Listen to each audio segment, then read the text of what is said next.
starting with the question number 3. This is a LPP2 linear programming problem 2 by graphical method. अब ये graphical method होता क्या देखो. Linear programming problem 1 था जो चैप्टर था ना, उस चैप्टर में हम लोगों ने LPP को प्रिपेयर किया, राइट ना, फॉर्मुलेट किया. तो LPP के फॉर्मुलेशन में सबसे पहले आपका डिसीजन वेरिएबल था, याद है, let x1 is equal to something, x2 is equal to something के एज्यूम करते थे. नेक्स्ट हम लोग डिसाइड करते थे हमारा ऑब्जेक्टिव फंक्शन क्या है. हमारा नेक्स्ट प्लस ये था.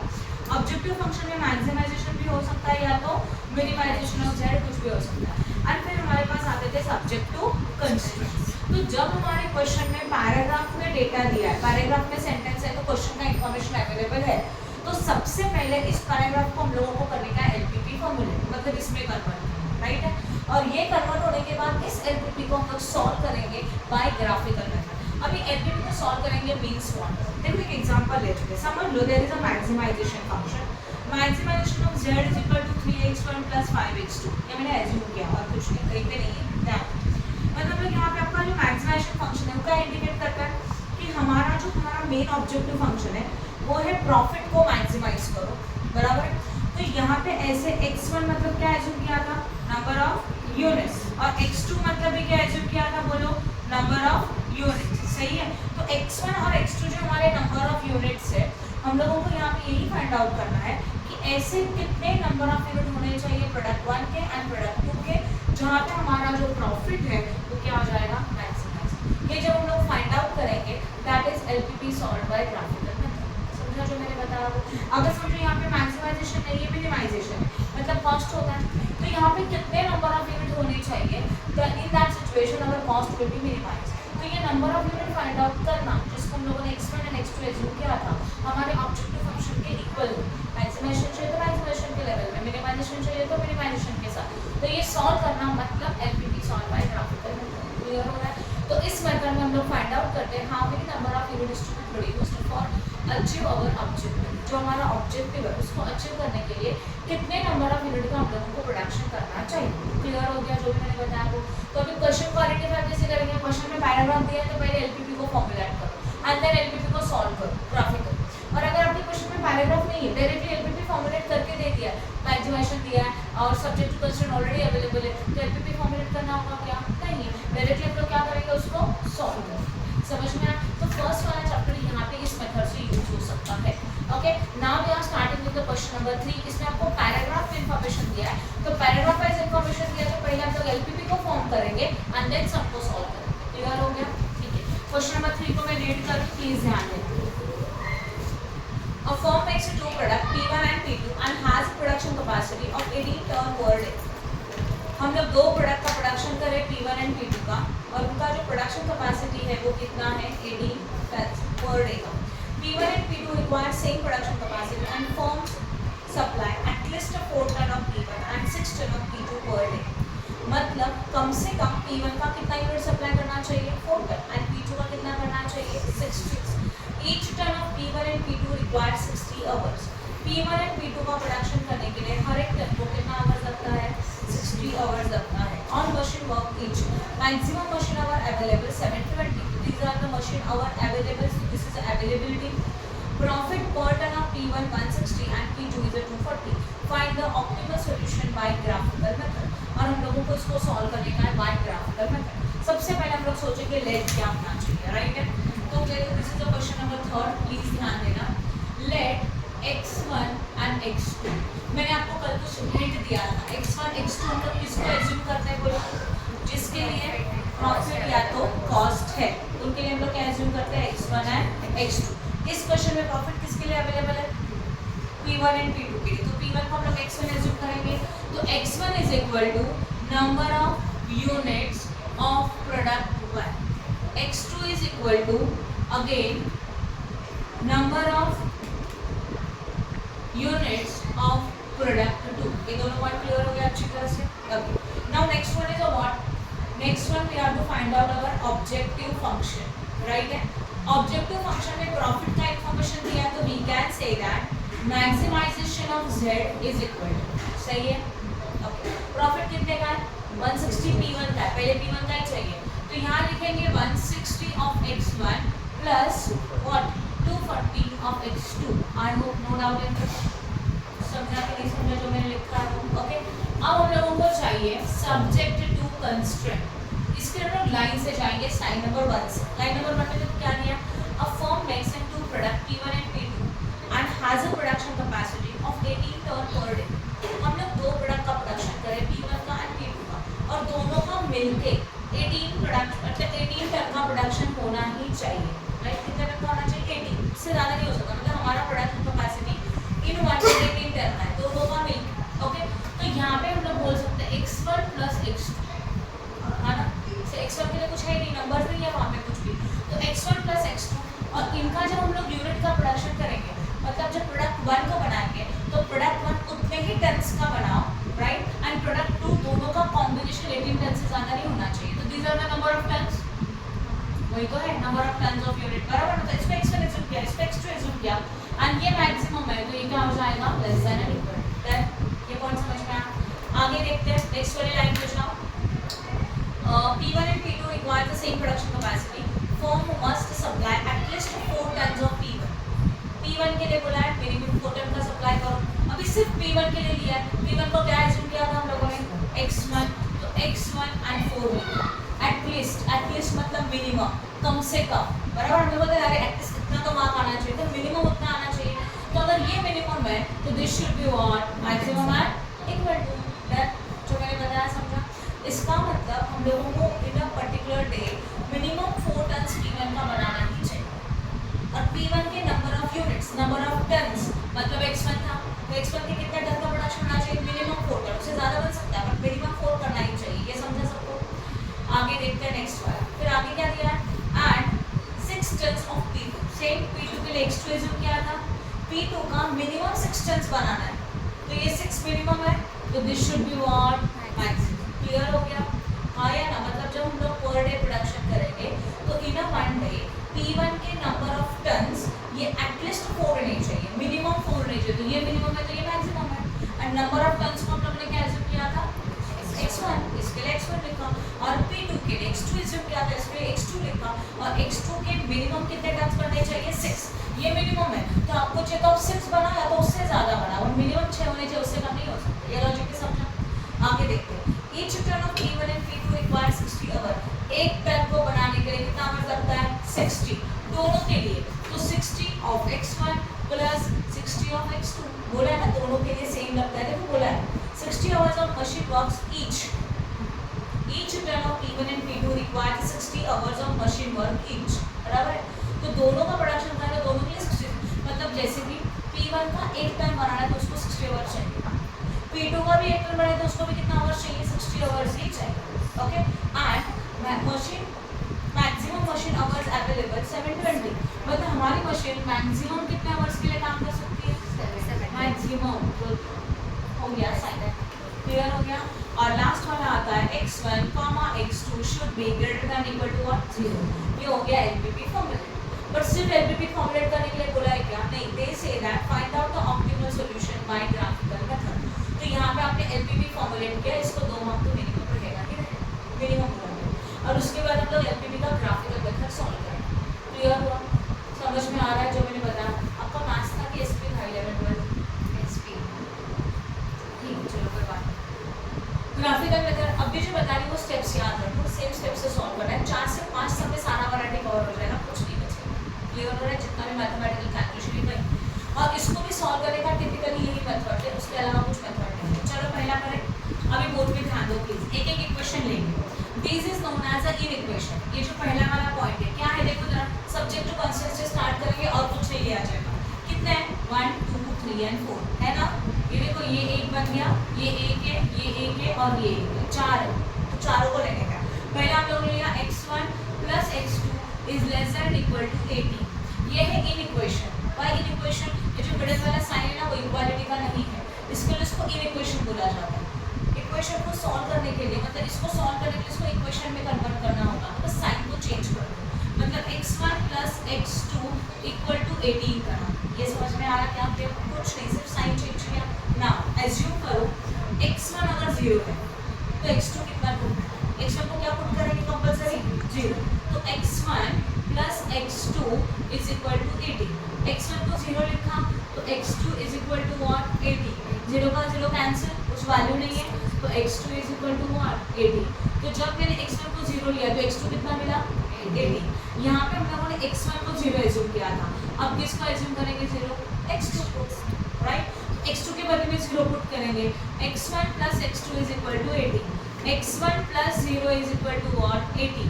तो x1 is equal to what 80। अभी ध्यान दो, ये आपको गॉट 2 पॉइंट्स, एक में x1 0 तो दूसरे में कितना मिला 80। दूसरा पॉइंट है x1 अगर 80 है तो x2 क्या है 0। तो ऐसे लिखेंगे उसको, टेबल बनाएंगे उसका सिस्टमैटिकली, x1 x2 ये गॉट 2 पॉइंट्स, इसमें a और b। a में देखो x1 में कितना लिया था 0, जब x1 0 लिया तो x2 कितना आया 80। एंड सिमिलरली जब x2 0 लिया तो x1 कितना आया 80। And this table is required in the diagram. हम लोग जब डायग्राम बनाएंगे तो यही टेबल यूज होगा। आपको समझा टेबल किस तरह से प्रिपेयर किया मैंने, राइट है। यहाँ पे आपको 2 पॉइंट मिले, point A as well as point B. तो ये जो पहला मिला उसका ए हो गया और इसका क्या बन गया बी बन गया। I hope no doubt in this, बोलो फटाफट, क्लियर है यहाँ तक, राइट है, ओके। नाउ पॉइंट नंबर 1, ध्यान दो प्लीज, क्या लिखा है x1 is greater than equal to what 4। तो बस इसको इक्वालिटी करा दो, x1 equal to 4, directly we put out the value x1 is equal to what 4। इसमें कोई x2 है क्या, नहीं है, तो आप इस तरह से 0 पुट नहीं कर सकते क्योंकि यहाँ पे 2 वेरिएबल नहीं है, यहाँ पे सिंगल वेरिएबल है, जिसका वैल्यू आपको मिल चुका है। इससे आपको एक ही पॉइंट मिलेगा, क्या मिलेगा c, जहाँ पे x1 x2, x1 में कितना मिला 4, तो अल्टीमेटली x2 में क्या मिलेगा 0 ही मिलेगा। डन, इसको कोई डाउट है, but we got only 1 point क्योंकि इसमें क्या है सिंगल है, देखो चेक करो, है ना। फिर अगर मैं आगे का सोचूं, प्लीज ध्यान देना बोर्ड पे, ये मैंने फर्स्ट किया, ये सेकंड किया, यहाँ थर्ड वन कर रही हूँ, that is x2 is greater than equal to 6, तो x2 is equal to what 6। Now we got x2 is equal to 6 directly, we can't put this 0 because we are not having 2 variables in the one equation. एक equation में 2 variable नहीं है, x1 x2 single है, तो single को as it is, right है, okay. Now we can say that we got the d point जहाँ पे 2 वैल्यूज होते हैं x1 and x2, we got the value x2 for 6, right ना। x2 के लिए कितना मिला 6, तो यहाँ पे कितना डालेंगे बाय डिफॉल्ट 0। तो मैं इसमें एक छोटा सा ब्रैकेट कर रही हूँ जो आगे आपके डायग्राम के लिए यूज हो जाएगा, ओके। यहाँ पे भी वही होगा, तो वी गॉट 4 पॉइंट, हाँ या ना, a b c d। अब नेक्स्ट वाला इक्वेशन हम लोग निकाल रहे हैं। नेक्स्ट वाला इक्वेशन कौन सा है, देखो fourth one, 60x1 plus 60x2 is less than equal to what 720। ये एक इक्वेशन है, सॉल्व करने के लिए first of all you have to convert it into what equations. तो क्या करो, बस इक्वल टू डाल दो, 60x1 plus 60x2 equal to 720। अभी मैं आपको each and every point details में बता रही हूँ, कल के दिन में ऐसे मैं हम सिखाऊंगी, अभी आपको समझेगा कि कैसे सॉल्व करना है। फिर उसमें से कुछ स्टेप्स नहीं लिखा तभी भी चलेगा, फिर अभी आपका टाइम सेव हो सकता है, बराबर ना। तो वो मैं कल के समय दिखाऊंगी, राइट है।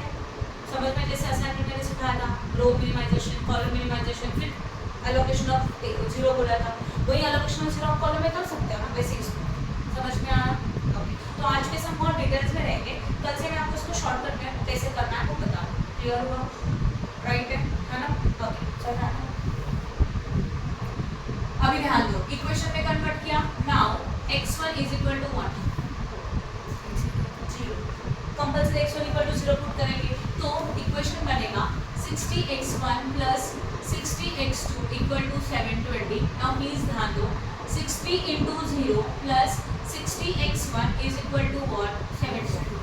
60 इंटू 0 क्या हो जाएगा 0 plus 60x2 is equal to what 720। 0 को इग्नोर करो, now 60x2 is equal to 720। 60 multiplication में है, यहाँ पे जाके व्हाट डिवीजन, तो x2 इज इक्वल टू हो गया, ये वाला पॉइंट समझा। सेम आपको बाजू में करने का है उसी इसमें, x2 is equal to what 0। जो प्रोसीजर मैंने x1 के साथ किया सेम प्रोसीजर को x2 के साथ करना है। Again write down your equation, 60x1 plus 60x2 is equal to how much 720। Now 60x1 as it is, put the value of x2, that one is 0 and then 720. Now 60x1 as it is, 60 into 0 0 equal to 720, ignore 0, that is 60x1 is equal to what 720, and now x1 is equal to 720 divided by what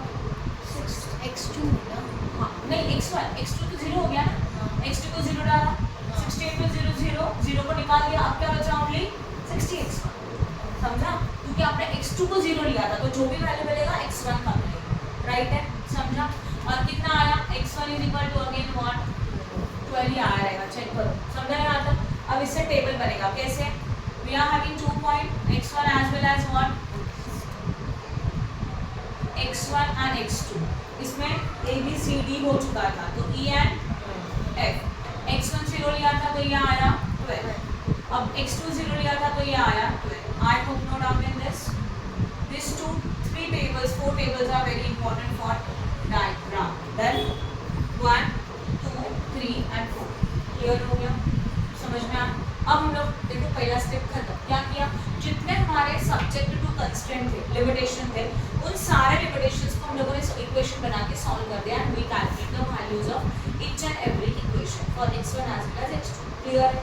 अब हम लोग solve करेंगे diagram को solve करने से पहले observe करो सारे पॉइंट्स की वैल्यू 0 18 18 0 4 0 0 6 है ना, 12 12, हाईएस्ट कौन है, तो डायग्राम में आपको कितना आना चाहिए, पूरा 18 18 पॉइंट्स आना चाहिए। अब 2 2 का डिफरेंस ले सकते हो, 3 3 का भी ले सकते हो, 3 में भी आता है ना, 2 का भी चलेगा 3 का भी चलेगा, डायग्राम ड्रॉ करना 3 से पहले तो 4 हाँ मतलब 4 में आएगा, तो बेटर रहेगा कि 2 2 का करते। देखो this is your which axis, पता है आप लोग, पता है ना, ये नॉर्मली x होता है, ये नॉर्मली y होता है, बट हम लोगों ने इसको लिखना है x1 और इसको हम लोगों को लिखने का x2, वाई, क्योंकि आपने ये 2 वेरिएबल्स, राइट है। यहाँ पे क्या आएगा कंपल्सरी 0। अभी हमारा हाईएस्ट पॉइंट 18 था, तो we have to draw 18 points on x1 and 18 points on x2। कैसे, 2 4 6 8 10, राइट है। देन व्हाट 12 14 16 and 180 एक्स्ट्रा के लिए 20 भी जगह है, तो लिख यहाँ तक समझा। Again here also 2 4 then what 6 जितना हो सकता है साइज में, मतलब सेम बनाओ, 8 के बाद 10 देन 12 हो गया। किसी को कुछ डाउट है? अभी ये जो पॉइंट्स हम लोगों ने फाइंड आउट किया उसको प्लॉट कर देना है। पहले x1 एंड x2 एक्सिस निकाल लिया, पॉइंट को कैसे प्लॉट करेंगे, पॉइंट नंबर ए देखो, पॉइंट नंबर ए में x1 0 है तो x2 18 है, x1 मतलब दिस एक्सिस, ये क्या है बता 0, मतलब 0 वाला पॉइंट ये हो जाएगा, एंड उसी वक्त x2 कितना है 18 है, तो x2 के पॉइंट के ऊपर रहेगा 18, आया ना, ये 0 है तो 0 मतलब ये हो गया, और x2 मतलब 18 है तो x2 के ऊपर 18 में प्लॉट किया हुआ, यहाँ देखो x2 बराबर है, और ये कौन सा पॉइंट था, a था, तो प्लीज इसको यहीं पे लिख दो। क्या मिला आपको, ये a का वैल्यू मिला, पॉइंट नंबर a, वैल्यू क्या है 0 and 18, see this one 0 and 18, समझा। नाउ b में क्या है, x1 पे 18 है, x2 पे 0, तो 0 तो उसको लिखना नहीं है, अब कितना लिखना है ओनली x1 पे 18 पे हम लोग मार्क करेंगे, ये हमारा पॉइंट कौन सा था, b था, तो प्लीज यहीं पे लिख दो b, और उसका वैल्यू उसके साथ उसी वक्त लिखना है आपको, ये हो गया। तो from one equation we got 2 point, वो 2 पॉइंट को हम लोगों ने प्लॉट किया, अब इसको ज्वाइन करके एक लाइन ड्रॉ करेंगे, क्या ड्रॉ करेंगे, एक सिंगल लाइन, तो मतलब ये आपका एक सिंगल लाइन होगा, ये सॉनो, इसको बोला जाएगा, इसको एरो करो प्लीज, लाइन को ऑलवेज एरो होता है, और ये लाइन कौन सा इक्वेशन से बना, ये वाला, उसको इक्वेशन को यहाँ लिखो x1 plus x2 and right the in equation, ना साइन के साथ लिखना, because sign is very important, समझा यहाँ तक जो मैंने किया वो। तो हमारा देखो पहला वाला हो गया, मतलब एक इक्वेशन से ये पूरा बन गया, इसी एक इक्वेशन में x1 x2 दोनों था, तो वी गॉट 2 पॉइंट को ज्वाइन करके एक लाइन बना दिया, हो गया। अब इसको हम सब इसमें x1 x2 दोनों है क्या, नहीं, तो अगर सिंगल रहेगा ना तो there is always a vertical line, उसमें क्या बनता है, हमेशा वर्टिकल या तो हॉरिजॉन्टल बनता है, ऐसे एट अ टाइम दो नहीं बनता, कैसे बता दो, see this one is the next point c point, जहाँ पे x1 पे 4 है और x2 पे 0, तो x2 पे 0 तो उसको साइड में रखो, x1 पे क्या है 4, सही, एक ही पॉइंट है, दूसरा पॉइंट मिला क्या, नहीं, तो अभी यहाँ पे लाइन कैसे आएगा, पूरा का पूरा वर्टिकल, तो है ना, समझ रहा है।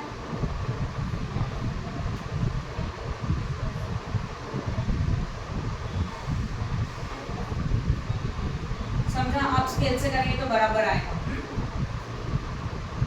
अभी this one is a what, line 2 है, कौन से इक्वेशन से बना, इक्वेशन से बना, ये लिखना जरूरी है, क्या था इसलिए पॉइंट नंबर भी c था, c का वैल्यू था 4 and 0, राइट।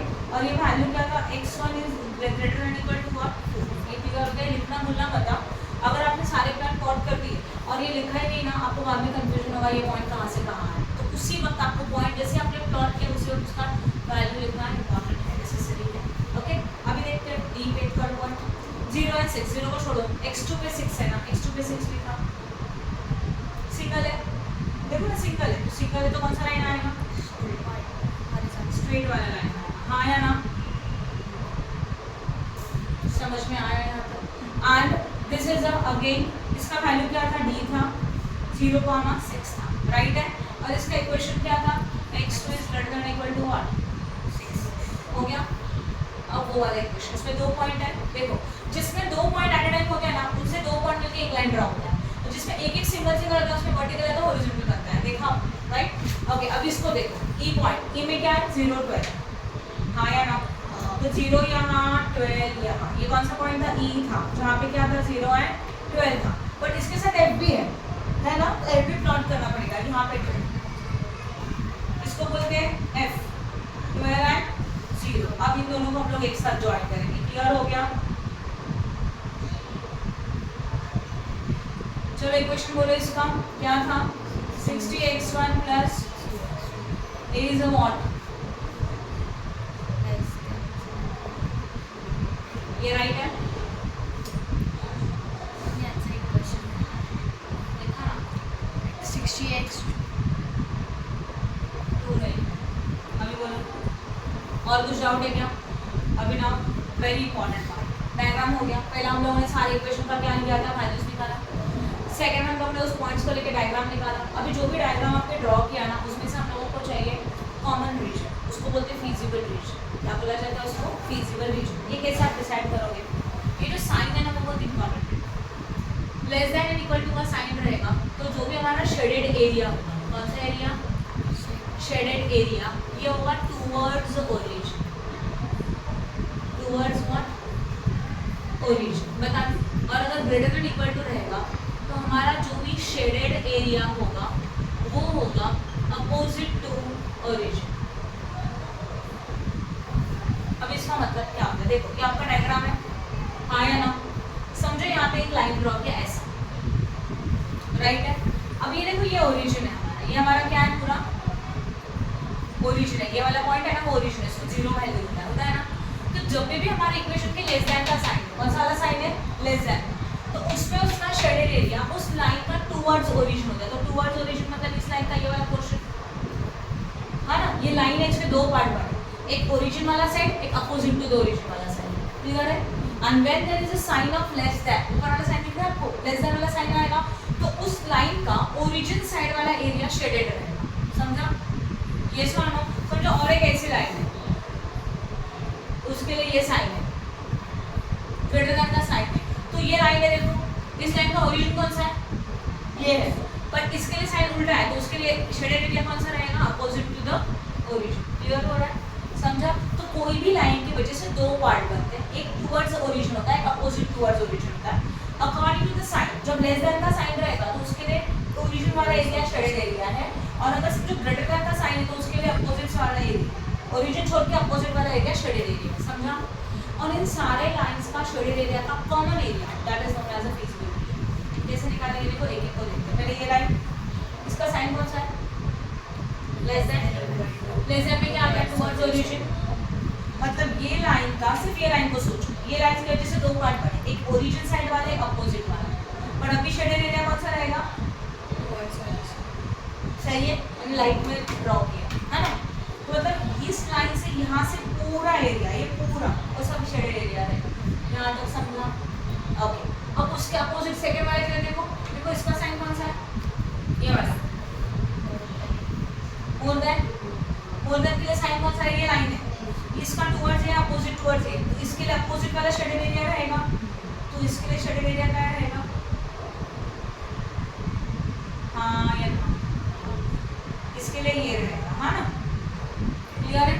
अब ये वाला लाइन लेते हैं, ये भी ये लाइन है, उसका ये टुवर्ड्स ओरिजिन है, अपोजिट टुवर्ड ओरिजिन, ऊपर वाला साइड, साइन के हिसाब से what, opposite to the origin, है ना।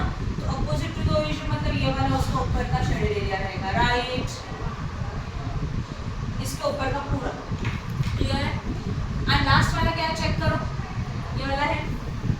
कौन सा है इसका? लेस देन है।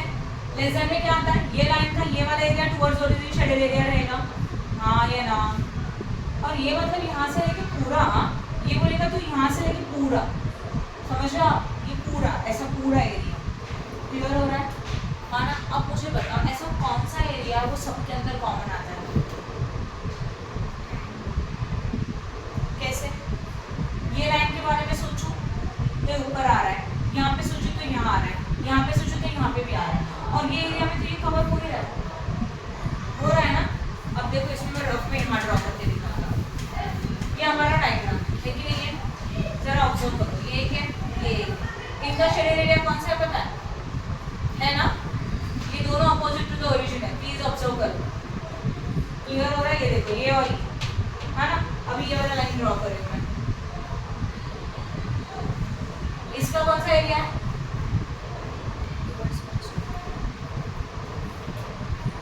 ये राइट है। और एक यहाँ पे ऐसा लाइन है, इसके लिए भी कौन सा एरिया है? अभी ऐसा एरिया चाहिए जिसमें सारी लाइन आती है। कौन सा आ रहा है? मिडल वाला आ रहा है ना, ये वाला। देखो ना, ये वाले लाइन का भी ऊपर वाला एरिया कवर हो रहा है, हो रहा है। ये वाले लाइन का, वर्टिकल लाइन का ये वाला एरिया कवर हो रहा है, ये वाले लाइन का ये वाला एरिया, और ये जो ये लाइन है उसमें तो ये पूरा एरिया आ रहा है, मतलब ये भी आ रहा है। तो this is your shaded area. समझा शेडेड एरिया कैसे निकाला? तो जो एरिया कॉमन एरिया आता है सारे लाइन के अंदर का, उसको क्या बोला जाता है? शेडेड एरिया बोला जाता है। That is a feasible reason. क्या बोला जाएगा उसको? Feasible reason. तो अब ध्यान दो प्लीज, इसको आप ऐसे अंडरलाइन करके डार्क करो। This is your feasible reason. समझा कि नहीं समझा? अब ये जो फीजिबल रीजन है ना, ये समझा सबको? आगे जाओ अभी।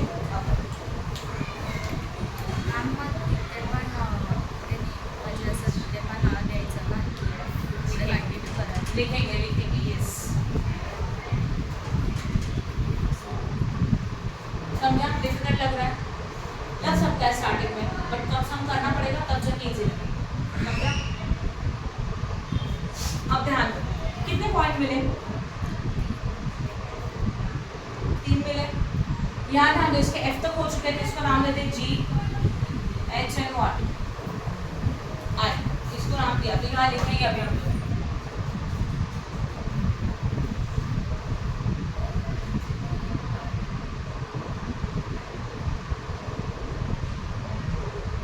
feasible region is equal to G H and I, सही है ना?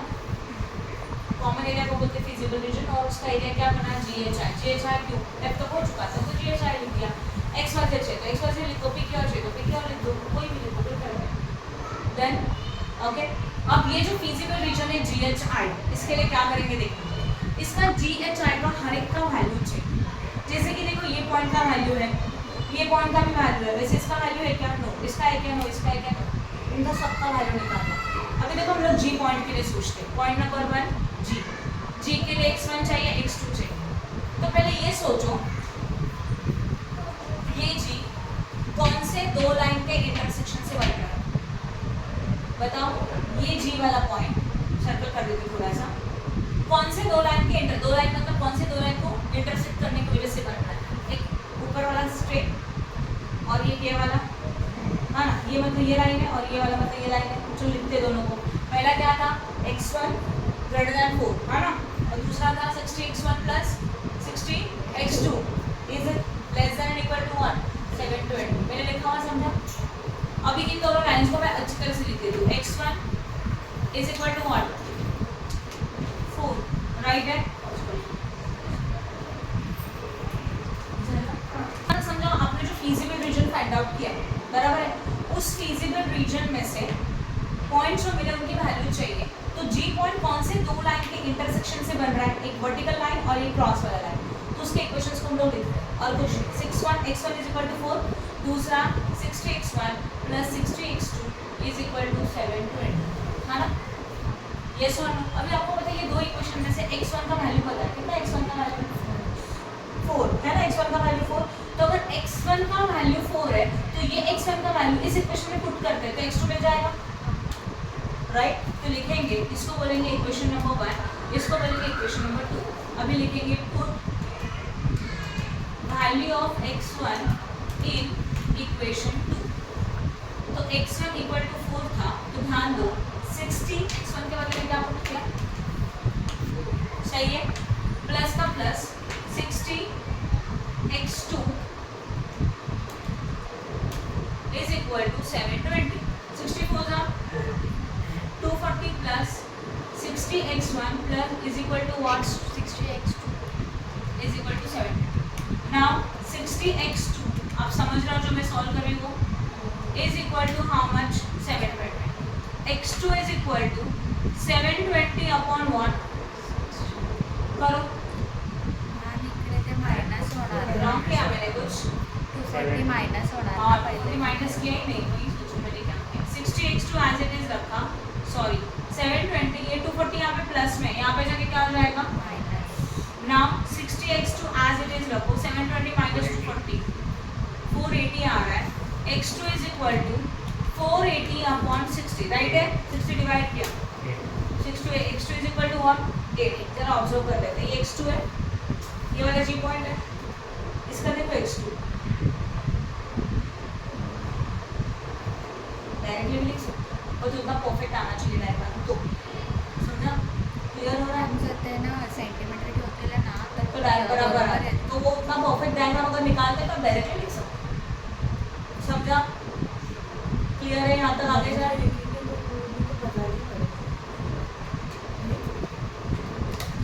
नहीं, ये पोर्शन शो नहीं किया तभी चलता, बट अभी हम लोग कभी कभी डायरेक्टली, अभी इसमें बहुत क्लियर वैल्यूज है, तो आपको ये पॉइंट बराबर 8 का 8 मिल रहा है, समटाइम ये बीच में कभी आता है तो गड़बड़ होता है, इसलिए आप डायरेक्टली नहीं कर सकते, समझा, तब जाके आपको ये कैलकुलेट ही करना पड़ेगा, जब डायरेक्ट वैल्यूज आ रहा है तब डायरेक्टली लिख सकते हो, समझा जो मैंने बताया वो.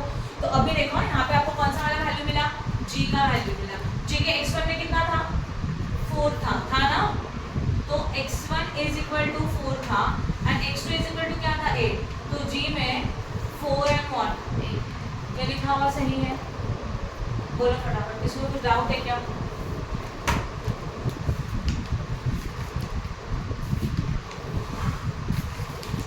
समझा.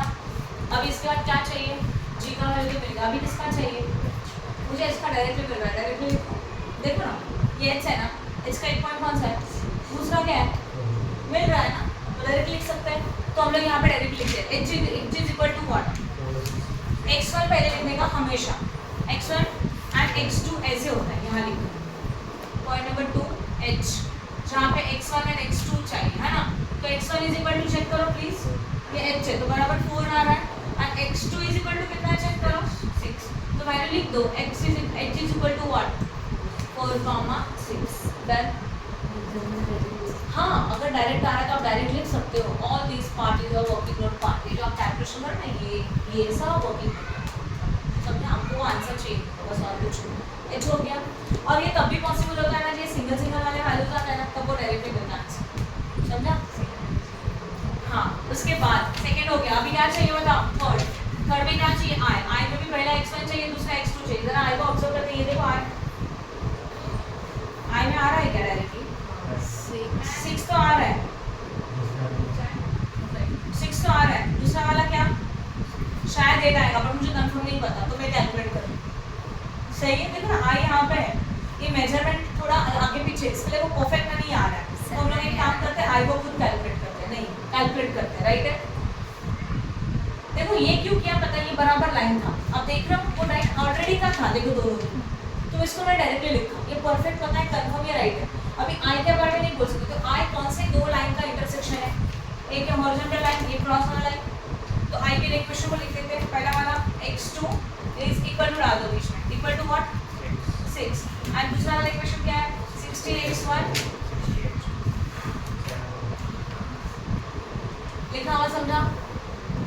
अब इसको सॉल्व कैसे करेंगे, देखो x2 6 है ना, तो लिखेंगे put value of x2 in equation 2, ये फर्स्ट इक्वेशन है समझो, और ये सेकंड इक्वेशन है.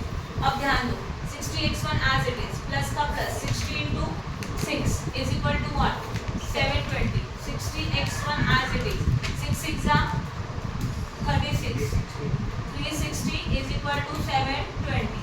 Now 60x1 equal to 720 minus what 360. 60x1 is equal to वापस से 360. x1 is equal to 360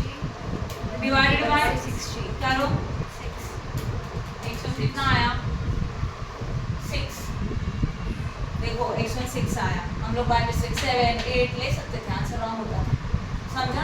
इसलिए वैल्यूज आपको कैलकुलेट करना पड़ेगा। मैंने ये वैल्यू डायरेक्ट लिया क्योंकि उनकी लाइन ऑलरेडी ड्रॉ है, चेक करो, तो मुझे कंफर्मेशन था कि इतनी वैल्यू लेनी।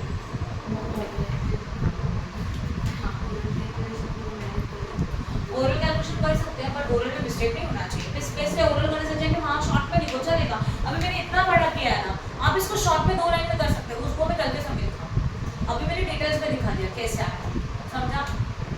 अभी क्या मिला देखो x1, तो x1 इज इक्वल टू 6 हुआ, x2 इज इक्वल टू कितना मिला था 6। बोर्ड पे ध्यान दो प्लीज, लास्ट पार्ट बाकी है, हो गया 6,6। आपको 3 वैल्यूज मिले अच्छी तरह से। आपने किसने वैल्यूज निकाले? जो आज फीजिबल रीजन है उसका वैल्यूज निकाला, मिला? फीजिबल रीजन के सारे पॉइंट का वैल्यू मिलना चाहिए, तीनों पॉइंट का वैल्यू मिल चुका है, आई जी का, एच का और आई का, तीनों का मिल चुका है। अभी हमको सॉल्व करेंगे। सबसे पहले लिखेंगे, वो टेबल चाहिए उसको, सबसे पहले आएगा वर्टेक्स। पहले हमारा ऑब्जेक्टिव फंक्शन लिखो please. What is your objective function? बताएगा मुझे कोई। Maximization of z is equal to 160x1 plus, अभी हम लोग यूज करेंगे राइट वर्टेक्स। वर्टेक्स मतलब आपके पॉइंट्स और उसके वैल्यूज। कौन कौन से पॉइंट है देखो जरा, g, h and what i। g का वैल्यू कितना है बताओ? 4 and 8 11th में लेक्चर ले रही हूँ, बोलो। g का वैल्यूज कहाँ पे? 4 and 8। h का वैल्यूज कहाँ पे? 4 and 6। i का वैल्यू 6 and 6। ये समझा? अब हम लोग को इनका वैल्यूज चाहिए, यस और नो? उसको लिखते हैं कोऑर्डिनेट्स। कोऑर्डिनेट्स और उसके साथ हम लोग कोऑर्डिनेट्स हम लोग ने यहीं पे लिख दिया। अभी क्या लिखेंगे? z इज इक्वल टू, पूरा इक्वेशन लिखो, क्या है? Maximization of z is equal to 160x1 plus 240x2। ये इंपॉर्टेंट है हमारे लिए, राइट? अभी कैसे करेंगे देखो, 160 का 160, x1 में पहला वाला value that is a 4 plus ये x2 है, तो 240 इनटू क्या आएगा 8। आपको समझा मैंने क्या किया? सी ये जो है ना, इसमें का ये x1 है, x2 है ना। अब ये जो ऑब्जेक्टिव फंक्शन जो x1 है उसमें x1 का वैल्यू पुट करें और x2 में x2 का वैल्यू पुट करें। x1 के बदले में 4 लिखा, x2 के बदले में कितना लिखा? 8 लिखा। अब इसको सॉल्व करके वैल्यू निकालो, मतलब इन दोनों को मल्टीप्लाई करो। 160 into 4 कितना होता है? 640 and 280 into 8, 240 into 8। एडिशन बोल रहे हो कि ओनली 240 into 8 बोल रहे हो? 1920 और इनका एडिशन 2560। ये समझा? कर्ण का काय केलं ते? मल्टीप्लाई केलं। हाँ, बस इनका मल्टीप्लाई किया, यहाँ लिखा, इनका मल्टीप्लाई किया, यहाँ लिखा, दोनों का एडिशन करके लिखा। अभी नेक्स्ट देखो, ये है आपका इक्वेशन। ध्यान, 160 का 160 लिखा, x1 के बदले में 1 4 2 into 4 प्लस का प्लस, ये कौन है? 240 into 1 6 इक्वल टू, अभी 160 into 4 प्लस इक्वल टू 2000 समझता नहीं मुझे नंबर पे, नहीं समझता। 2080 लिख नहीं पाते मैं, समझा? उसमें 160 into 1 6 plus 240 into 1 6 equal to, अब बताओ 640 प्लस 960। ओके ठीक है, नो प्रॉब्लम। 960 प्लस वही 1440 ना, 1440। अभी करो 1440 प्लस 960, हाँ देन तीनों का वैल्यू निकाला। अब मुझे बताओ व्हाट इज दिस? मैक्सिमाइजेशन की मिनिमाइजेशन? तीनों में मैक्सिमम कौन है? ये हो गया हमारा सॉल्यूशन। 2 मिनट रुको वहाँ, राइट है, तो उसको लिखेंगे। अब लिखने का पर जगह नहीं है,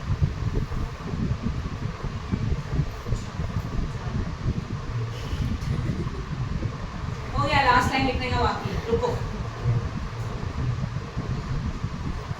समीक्षा को लग रहा है कब खत्म हो पाएगा ना, खत्म ही नहीं हो रहा है ना समीक्षा? हाँ, बोर्ड पे ध्यान दो 2 मिनट। ये हो गया हमारा ऑप्टिमल सॉल्यूशन एक्चुअल्स में देखा जाए। और यहाँ पे मैक्सिमाइजेशन था इसलिए इसमें से मैक्सिमम मिला, मिनिमम होता तो मिनिमम फाइंड आउट करते। तो अभी लिखेंगे ऑप्टिमल प्रॉफिट, जहाँ पे मैक्सिमम ऑप्टिमाइजेशन ऑफ जेड था, कितना आ रहा है ऑप्टिमल प्रॉफिट 2560। इसका मतलब आप x1 के 4 यूनिट बनाएंगे और x2 के 8 यूनिट का प्रोडक्शन करेंगे तो आपको मैक्सिमम प्रॉफिट। समझो हम लोगों ने number of unit find out किया, राइट ना। तो जहाँ पे x1 is equal to how much 4 and x2 is equal to how much 8, हो गया, बस इतना ही, खत्म। तो आपको ग्राफिकल मेथड में ये पता चला कि x1 x2 के कितने नंबर ऑफ यूनिट होने चाहिए तब हमारा प्रॉफिट मैक्सिमम। क्लियर है, हो गया, सॉल्व बाय ग्राफिकल। करो।